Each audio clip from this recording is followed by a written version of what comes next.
నమస్తే. Good morning. ఈరోజు news paper వార్తలు వాటిలోని ముఖ్యాంశాలు. ముందుగా ఈనాడు పత్రిక. ఘోర అపచారం. పరమ పవిత్రమైన శ్రీవారి లడ్డు ప్రసాదంలో కల్తీ నెయ్యి.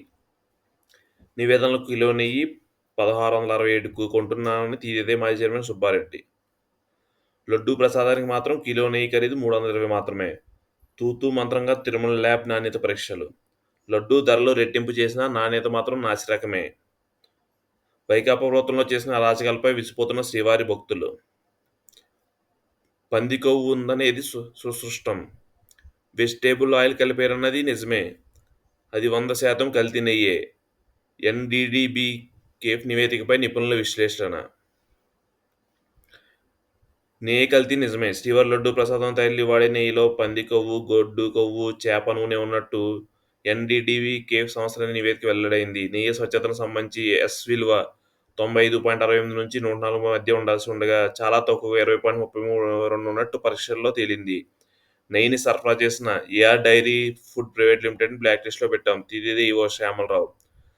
సమగ్ర నివేదిక ఇవ్వండి. తిరుమల శ్రీవారి మహాప్రసాదంలో లడ్డూ తయారీ వినేసి నెయ్యి కల్తీ వ్యవహారంపై నేను ముఖ్యమంత్రి చంద్రబాబుతో మాట్లాడాను. వారి వద్ద ఉన్న సమాచారంపై నివేదిక పంపించాలని కోరాను. కేంద్రం ఈ విషయంలో రాష్ట్రానికి పూర్తిగా సహకరిస్తుంది. Food safety and standards authority of India నిబంధనలకు అనుగుణంగా చర్యలు తీసుకుంటాం. కేంద్ర ఆరోగ్య శాఖ మంత్రి జేపీ నడ్డా.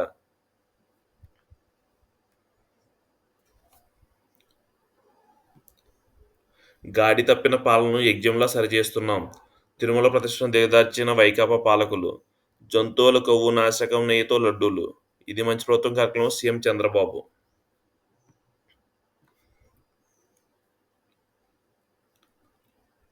సమస్యలు వింటూ భరోసా కల్పిస్తూ ప్రకాశం జిల్లా లబ్ధిదారుల ఇళ్లకు వెళ్లి పరామర్శిస్తున్న చంద్రబాబు. సీఎం సీరియస్ నివేదిక ఆదేశం. గత ప్రభుత్వ హయాంలో శ్రీవారి లడ్డూ ప్రసాదాల తయారీలో అపవిత్ర పదార్థాలు వాడిన అంశాన్ని రాష్ట్ర ప్రభుత్వం తీవ్రంగా పరిగణిస్తుంది. అత్యంత పవిత్రమైన తిరుమలలో జరిగిన ఈ అపచారంపై ప్రభుత్వం దృష్టి సారించింది. గత ప్రభుత్వ హయాంలో తిరుమల లడ్డూ ప్రసాదంలో నాణ్యత లోపాలు, అపవిత్ర పదార్థాలు వాడడంపై సీఎం చంద్రబాబు శుక్రవారం సచివాలయంలో ఉన్నత స్థాయి సమీక్ష నిర్వహించారు. లడ్డూ తయారీలో గత ప్రభుత్వ హయాంలో జరిగిన తప్పిదాలపై వెంటనే నివేదిక ఇవ్వాలని టీటీడీ ఈవోని సీఎం ఆదేశించారు. తిరుమల పవిత్రను కాపాడేందుకు విషయంపై ఆగమ వేదిక ధార్మిక పరిషత్తులో చర్చించి చర్యలు తీసుకుంటామని ముఖ్యమంత్రి ప్రకటించారు. భక్తుల విశ్వాసాలను, ఆలయ సంప్రదాయాలను కాపాడతామని చంద్రబాబు తెలిపారు. సమీక్షలో మంత్రులు ఆనం రామనారాయణ రెడ్డి, నిమ్మల రామానాయుడు, అనగాని సత్యప్రసాద్, కొల్లు రవీంద్ర, కొలుసు పార్థసారథి, రాష్ట్ర ప్రభుత్వ ప్రధాన కార్యదర్శి నిర్భవ్ కుమార్ ప్రసాద్, సంబంధిత శాఖల ఉన్నతాధికారులు పాల్గొన్నారు.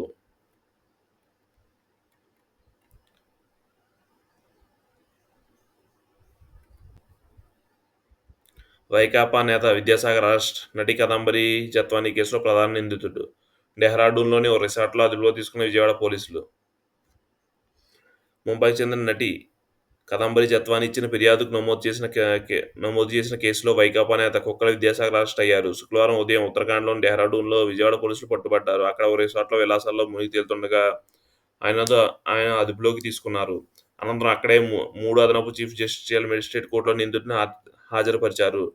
ట్రాన్సిట్ వారెంట్ తీసుకుని విజయవాడ తీసుకొచ్చారు. ఆదివారం విజయవాడ మెజిస్ట్రేట్ల ముందు ప్రవేశపెట్టనున్నారు. ఫోన్లన్నీ స్విచ్ ఆఫ్, రిసార్ట్లో విలాసాలు. పోలీసులు తనను అరెస్ట్ చేస్తారనే అనుమానంతో 2 వారాల నుంచి వైకాపా నేత విద్యాసాగర్ తన ఫోన్లన్నీ స్విచ్ ఆఫ్ చేసుకుని అజ్ఞాతంలోకి వెళ్లిపోయాడు. ముంబై, ఢిల్లీ, గుజరాత్తో పలు ప్రాంతాల్లో తిరిగి ఫోన్లు వాడకపోయినా స్నేహితులతో ఇతర మార్గాల్లో టచ్లో ఉన్నారు. ఎఫ్ఐఆర్లో తన పేరు చేర్చినప్పటి నుంచి ముందస్తు బెయిల్ కోసం న్యాయవాదులతో సంప్రదింపులు జరుపుతున్నట్టు పోలీసులు గుర్తించారు. ఢిల్లీలోని సుప్రీంకోర్టు న్యాయవాదులతో మాట్లాడుతున్నట్టు తేలింది. తన ఫోన్ల వినియోగం లేకపోవడంతో సురక్షితంగా ఉందని భావించారు. కానీ విద్యాసాగర్ ఎవరితో టచ్లో ఉన్నారో తెలుసుకుని వారి ఫోన్లపై నిఘా పెట్టి పోలీసులు చివరకు అరెస్ట్ చేశారు. ఆయన నోరు విప్పితే తప్పుడు కేసులో తను అరెస్ట్ చేసిన ఇబ్బందులు గురిచేసిన వ్యవహారంపై జత్వానీ నెల 13న ఇబ్రహీంపట్నం పోలీస్ స్టేషన్లో విద్యాసాగర్తో పాటు ఐపీఎస్ అధికారులు సీతారామాంజనేయులు, కాంతిరాణా విశాల గుర్నెలపై ఫిర్యాదు ఇచ్చిన సంగతి విదితమే. దీనిపై పలు సెక్షన్ల కింద కేసు నమోదు చేశారు. ఈ వ్యవహారంలో విద్యాసాగర్ కీలక వ్యక్తి. ఇతని అరెస్టులో తెర వెనుక భోగాతం అంతా బయటకు వచ్చే అవకాశం ఉంది. దీన్ని వైకాపా ముఖ్య నాయకుల్లో ఆందోళన నెలకొన్నట్టు సమాచారం. ముంబై పారిశ్రామికవేత్తపై జత్వానీ పెట్టిన కేసును ముగించే వ్యూహం భాగంగా విద్యాసాగర్ ముందు పెట్టి తప్పుడు ఒప్పంద పత్రం ఆధారంగా ఆమెతో పాటు కుటుంబ సభ్యులను ఇబ్రహీంపట్నం స్టేషన్లో కేసు నమోదు చేయించారు. అప్పటి ముఖ్యమంత్రి కార్యాలయంలో ఈ కుట్ర జరిగింది. ఇందులో గత ప్రభుత్వం సకల శాఖ మంత్రిగా ముద్రపడిన ఓ సలహాదారులు, అప్పటి సీఎంఓల చక్రం తిప్పిన ఒక ఐఏఎస్ అధికారి, నిఘా విభాగం అధిపతి సీతారామాంజనేయులు ప్రధాన పాత్ర పోషించారు. ఇప్పటికే వెలుగు చూసి వీరి నా వీరి నాటి సిపి కాంతిరాణ, డీసీపీ విశాల్ గున్నెలతో పాటు విద్యాసాగర్ కూడా సీఎంఓ పిలిపించి వ్యూహరచన చేశారు. తర్వాత జత్వాని అరెస్ట్ చేసేందుకు ముంబై విశాల్ గున్ని, విద్యాసాగర్ పోలీసులు అధికారులు వేరువేరుగా విమానాల్లో వెళ్లారు. విచారణలో మరిన్ని అసలు విషయాలు బయటకు వచ్చే అవకాశం ఉందని భావిస్తున్నారు. నిందితుల జాబితాలో విద్యాసాగర్, ఇతరులు అన్ని చేర్చారు. విద్యాసాగర్ అరెస్ట్ నిషేధంలో ఇతర పేర్లు బయటకు వచ్చే అవకాశం ఉంది. ఇప్పటికే సస్పెన్షన్‌కు గురైన ఐపీఎస్ అధికారులు, క్రియాశీలకంగా వ్యవహరించిన పోలీసుల పేర్లు చేర్చే అవకాశం ఉంది. 2014 ఎన్నికల్లో పెనమలూరు అసెంబ్లీ వైకాపా అభ్యర్థి. ప్రధాన నిందితుడు విద్యాసాగర్ స్వస్థలం కృష్ణా జిల్లా మువ్వ మండలం కోసూరు. ఆయన తండ్రి కుక్కల నాగేశ్వరరావు కృష్ణా జిల్లా పరిషత్ చైర్మన్‌గా 2006 నుంచి 11 మధ్య పనిచేశారు. గతంలో కాంగ్రెస్ పార్టీలో ఉన్న వీరి కుటుంబం జగన్ వైకాపా పెట్టిన తర్వాత అందులో చేరింది. కృష్ణా జిల్లా నుంచి వైకాపా తొలుత విద్యాసాగర్ తండ్రి నాగేశ్వరరావు చేరారు. అప్పటి నుంచి వీరి కుటుంబం జగన్‌తో సన్నిహిత సంబంధాలు ఉన్నాయి. ఈ సాన్నిహిత్యంతోనే 2014 ఎన్నికల్లో ఆ పార్టీ నుంచి కృష్ణా జిల్లా మచిలీపట్నం ఎంపీ సీటు ఆశించారు. చివరకు జగన్ పెనమలూరు అసెంబ్లీ సీటు విద్యాసాగర్‌కు కేటాయించారు. ఈ ఎన్నికల్లో తెదేపా అభ్యర్థి చేతిలో పరాజయం పాలయ్యారు. వీరి కుటుంబానికి ఫిషింగ్ వ్యాపారం ఉంది. అవకాశాల పీరియడ్ 4 ఏళ్ల పాటు అఘాత్యం. మతం మారి పెళ్లి చేసుకోవాలని జానీ మాస్టర్ దంపతులు దాడి. రిమాండ్ రిపోర్ట్‌లో పేర్కొన్న పోలీసులు. సెర్చ్ వారెంట్‌తో నందిగామ సురేష్ ఇంటికి పోలీసులు. మంగళగిరి తెదేపా కేంద్ర కార్యాలయంపై జరిగిన దాడి కేసులో నిందితుడు వైకాపాకు చెందిన మాజీ ఎంపీ నందిగామ సురేష్ ఇంటికి శుక్రవారం పోలీసులు సెర్చ్ వారెంట్‌తో తనిఖీలకు వెళ్లారు. ఉద్దండరిపాలెంలో ఉన్న ఆ ఇంట్లో పెద్దలెవరూ లేరని అక్కడే ఉన్న బంధువులు చెప్పారు. పక్కనే ఉన్న సురేష్ సోదరుడు వెంకట్ నివాసానికి వెళ్ళగా ఆయన అందుబాటులో లేరని తెలుసుకుని ఇంటికి నోటీసులు అతికించి వెనుదిరిగారు. వెంకట్‌ను సాయంత్రం మంగళగిరి గ్రామీణ పోలీస్ స్టేషన్‌కి రావాలని సమాచారం ఇచ్చారు. కానీ ఆయన వెళ్ళలేదు. ఈ కేసులో సురేష్ అరెస్ట్ చేసినప్పుడే సెల్ ఫోన్ అప్పగించాలని పోలీసులు కోరగా అందుకు ఆయన నిరాకరించారు. తాను గతంలో వినియోగించిన ఫోన్ చోరీకి గురైందని చెప్పారు. ఇటీవల కస్టడీలో విచారించిన పోలీసులు ఫోన్ గురించి ఆరా తీయగా తన సోదరుడు ఉందని చెప్పినట్టు సమాచారం. దాన్ని స్వాధీనం చేసుకోవడానికి సెర్చ్ వారెంట్‌తో వెళ్లారు. దాడి జరిగిన సమయంలో సురేష్ వినియోగించిన ఫోన్ వారి వద్దే ఉందని, మధ్యలో 2 నెలలు దాన్ని వినియోగించలేదని గుర్తించారు. కేసు దర్యాప్తులో సెల్ ఫోన్ కీలకం కావడంతో అన్ని కోణాల్లోనూ అన్వేషిస్తున్నారు. ఈ ఫోన్ వెంకట్ వాడుతున్నారా లేదా అని నిర్ధారించుకోవడానికి ఆయన స్టేషన్‌కి పిలిచినా పోలీసు వర్గాలు చెబుతున్నాయి. ఎమ్మెల్యే ఆదిమూలంపై కేసు ఉత్తుదే. అత్యాచారం కేసులో కీలక పరిణామం. ఫిర్యాదులో పేర్కొన్న అంశాలన్నీ అవాస్తవం. ఆయనపై కేసు కొట్టేయండి హైకోర్టుకు తెలిపిన బాధిత మహిళ.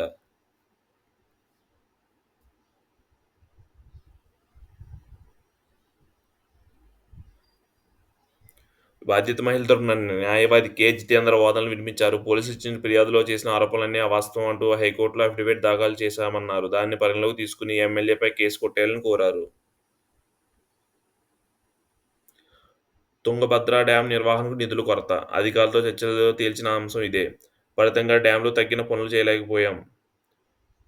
పియర్స్‌లోని పగుళ్లు ఉన్నాయి. దశల వారీగా తలుపులు మార్చాలి. తుంగభద్ర సాంకేతిక ద్వారా కమిటీ నివేదికలో వెల్లడి. జనహితానికే జనసైనికుడిగా మారుతున్న జగన్ ఒంటెత్తు పోకడలో వైకాపాకు రాజీనామా. జగ్గయ్యపేట మాజీ ఎమ్మెల్యే ఉదయభాను వెల్లడి. 100 రోజుల పాలనలో వైఫల్యాల నుంచి బయటపడేందుకే కల్తీ ప్రచారం. జూలై 12 నమూనాలు తీశారు. జూలై 23 నివేదిక. 2 నెలల తర్వాత అది తెదేపా కార్యాలయంలో విడుదల. నెయ్యి సరఫరా చాలా రొటీన్. తేదీల్లో పరిశీలన గొప్ప వ్యవస్థ. హిందుత్వానికి భాజపా నిజంగా ప్రాతినిధ్యం వహిస్తుంటే చంద్రబాబు అక్షింతలు వేసే ధైర్యం ఆ పార్టీకి ఉందా? ప్రధాని సీజేలకు లేఖ రాస్తా మాజీ ముఖ్యమంత్రి జగన్. ముఖ్యమంత్రి చంద్రబాబు తన 100 రోజుల పాలనపై వైఫల్యంపై ప్రజలు ప్రశ్నించకుండా వారి దృష్టి మరల్చేందుకే తిరుమల లడ్డూ ప్రసాదం కల్తీ అంటూ దుష్ప్రచారంతో డైవర్షన్ రాజకీయాలు చేస్తున్నారని మాజీ ముఖ్యమంత్రి వైఎస్ జగన్ విమర్శించారు. తిరుమల ప్రభుత్వం వెంకటేశ్వర స్వామి గొప్పతనాన్ని, రాష్ట్ర పరువును బజారుకి ఈడుస్తున్నారని, ఇది ధర్మమేనా అని ప్రశ్నించారు. శుక్రవారం తన కార్యాలయంలో విలేకరులతో మాట్లాడారు. అంతా బాబు హయాంలోనే. జూలై 12 నమూనాలు తీసుకున్నారు. వాటిని పరీక్షిస్తే సరిగ్గా తేలలేదని జూలై 15న ఎఫ్‌డీపీ వాటిని పంపారు. వాటిపై ఆ సంస్థ జూలై 23న నివేదిక ఇచ్చింది.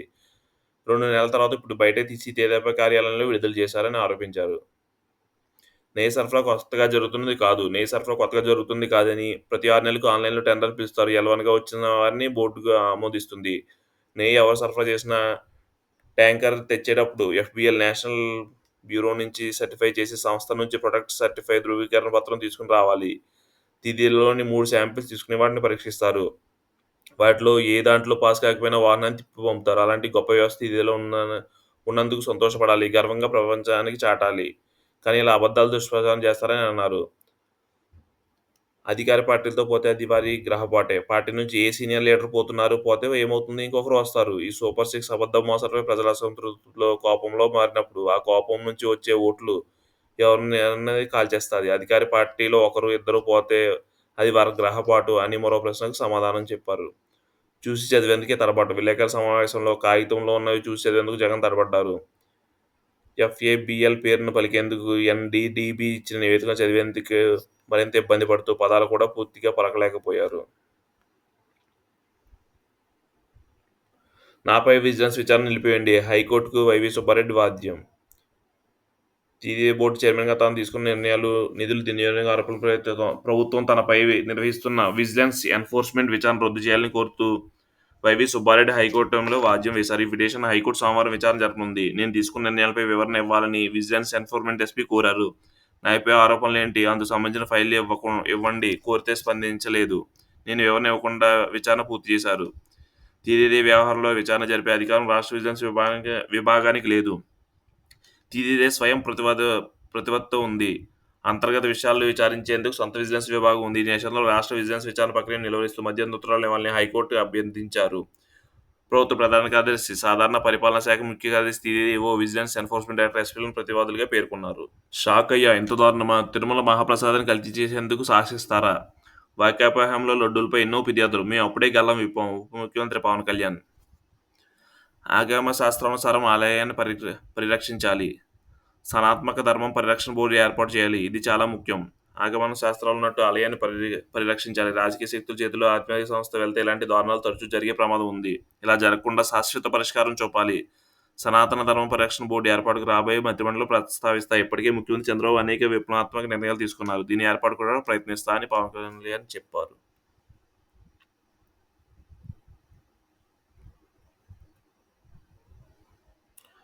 అమెరికా పీఠం తేల్చడం బహు కష్టం.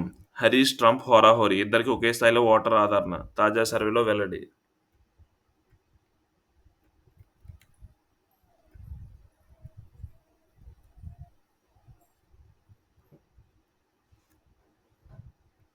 హైడ్రాకు సర్వాధికారులు, చట్టబద్ధత కల్పించాలని తెలంగాణ మంత్రివర్గం తీర్మానం.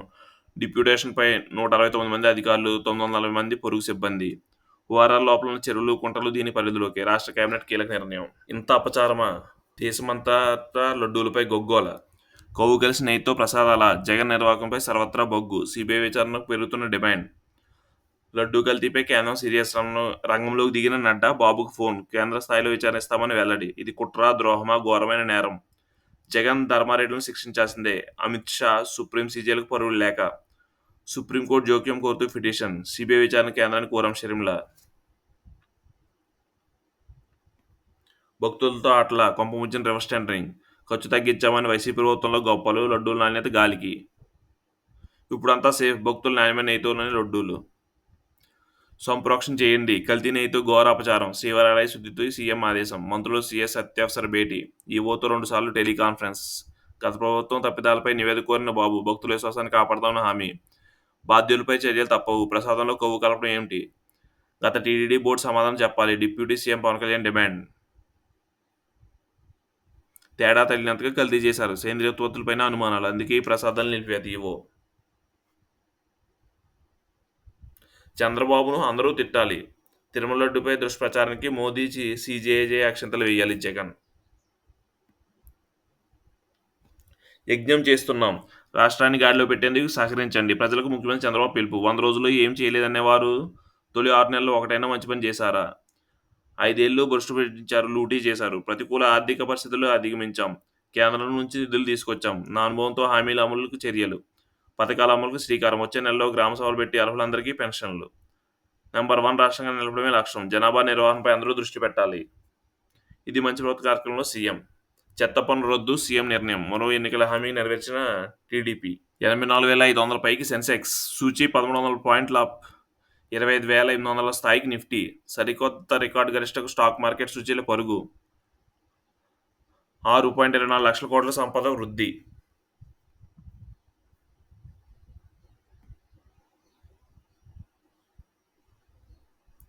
బంగ్లా డమాల్ చెలరేగిన ఫేసర్లు, బుమ్రాకు 4 వికెట్లు. భారత్ తొలి ఇన్నింగ్స్ 376, రెండో ఇన్నింగ్స్ 81, 3. ప్రస్తుత ఆధిక్యం 308.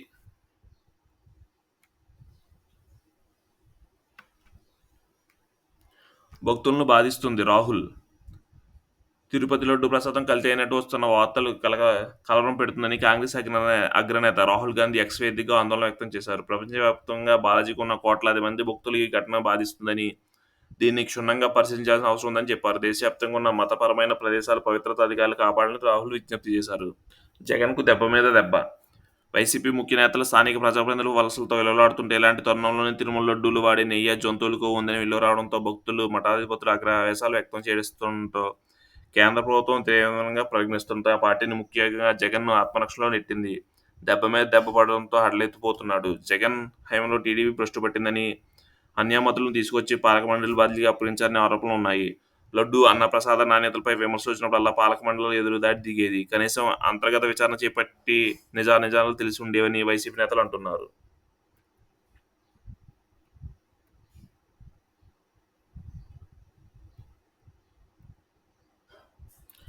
కాపాడాల్సిన పోలీసులే చట్టాన్ని బ్రేక్ చేశారు. రఘురాం కస్టడీలో హింసించిందెవరో తేలాలి. విజయపాల్ను ప్రశ్నిస్తేనే వాస్తవాలు తెలుస్తాయి. సీనియర్ న్యాయవాది సిద్ధార్థ లూథ్రా వాదనలు.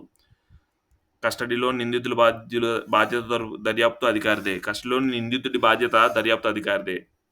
విచారణ సందర్భంగా హైకోర్టు వ్యాఖ్యలు. ముందస్తు బెయిల్ పిటిషన్పై ముగిసిన వాదనలు. తీర్పు రిజర్వ్ 24 వెల్లడిస్తామని స్పష్టీకరణ. ప్రకాశం బ్యారేజ్ సూయజ్ చైన్ల మార్పు, కొత్తవి ఏర్పాటు చేయాలని కన్నానాయుడు సూచన. దెబ్బతిన్న చైన్ను పరిశీలించిన బెకామ్ కంపెనీ. ప్రకాశం బ్యారేజ్ ఉన్న సూయజ్ గేట్లు చైన్లు మార్చాలని జలవనరుల శాఖ అధికారులు యోచిస్తున్నారు. బ్యారేజ్ విజయవాడ వైపు 6, గుంటూరు వైపు 8 సూయజ్ గేట్లు ఉన్నాయి. వాటికి ఇరువైపులా సమాంతరంగా 2 చైన్లు బ్యారేజ్ ఉన్న మోటార్లకు అనుసంధానం చేశారు. 2019 ప్రకాశం బ్యారేజ్ సుమారు 10 లక్షల క్యూసెక్ల వరద వచ్చిన ఆ సమయంలో విజయవాడ వైపు ఉన్న సూయజ్ గేట్లు చైన్లు దెబ్బతిన్నాయి. వాటిని మార్చాలని అధికారులు ప్రతిపాదన పంపిన అప్పటి వైసీపీ ప్రభుత్వం పట్టించుకోలేదు. కొద్ది రోజుల క్రితం బ్యారేజ్కి 11.47 లక్షల క్యూసెక్ల వరద వచ్చింది. ఈ సమయంలో 5 కార్గో బోట్లు వచ్చి బ్యారేజ్ గేట్లు ఢీకొట్టాయి. కేవలం 3 కౌంటర్ వెయిట్లు ధ్వంసం కాగా వాటి స్థానంలో ఇనుప కౌంటర్ వెయిట్లు ఏర్పాటు చేశారు. కాగా కౌంటర్ వెయిట్లు దెబ్బతిన్నప్పుడు జలవనరుల శాఖ ముఖ్య సలహాదారు కన్నయ్యనాయుడు బ్యారేజ్ మొత్తాన్ని పరిశీలించారు. బ్యారేజ్ చేయాల్సిన మరమ్మతుల గురించి ఇంజనీర్ అధికారులు వివరించారు. అందులో భాగంగా సూయజ్ గేట్లు చైన్లు మార్చాలని సూచించారు. ప్రస్తుతం బ్యారేజ్ వద్ద బోట్లు రెస్క్యూ ఆపరేషన్ నిర్వహిస్తున్న బెకామ్ కంపెనీ శుక్రవారం ఒక సూయజ్ గేట్లో ఉన్న చైన్లు పరిశీలించి కొలతలు తీసుకుంది. ఈ నేషనల్లో త్వరలో అన్ని సూయజ్ గేట్లు కొత్త చైన్లు వస్తాయని అధికారులు అసహనం వ్యక్తం చేస్తున్నారు.